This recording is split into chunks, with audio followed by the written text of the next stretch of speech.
আসসালামু আলাইকুম। দাবি আদায়ের এই লড়াইয়ে আমাদের একটা যৌক্তিক দাবি হচ্ছে হাসপাতাল সেক্টর থেকে ভুয়া নার্সদের চিরতরে নির্মূল করা।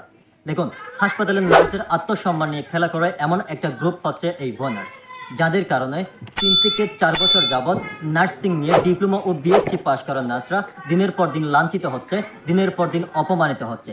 যে নার্সরা হাসপাতালের মেরুদণ্ড বললেও চলে, সেই জায়গায় কিছু ভুয়া নার্সদের ভুল চিকিৎসার কারণে প্রতিনিয়ত রোগীরা প্রাণ হারাচ্ছে, যার কারণে সাধারণ মানুষ রেজিস্টার্ড নার্সদের প্রতি আস্থা হারাচ্ছে। নতুন এই বাংলাদেশে আমরা এমন একটা নার্সিং জেনারেশন চাই, যে নার্সরা হবে রোগীর আইডল, যে নার্সরা হবে রোগীর আস্থা ও বিশ্বাসের শেষ ঠিকানা। যেসব অদক্ষ অযোগ্য ভুয়া নার্সদের হাতে প্রতিনিয়ত রোগীরা প্রাণ হারাচ্ছে, ওইসব ভুয়া নার্স আমরা চাই না, চাই না, চাই না। সুতরাং আসুন সবাই নিজ নিজ অবস্থান থেকে আওয়াজ তুলুন। সকল হাসপাতাল সেক্টর থেকে ভুয়া নার্সদের চিরতরে নির্মূল করে ওইসব শূন্য পদগুলোতে বিএনএমসি রেজিস্ট্রেশনকৃত নার্সদের অবস্থান নিশ্চিত করতে সহায়তা করুন। ধন্যবাদ সবাইকে।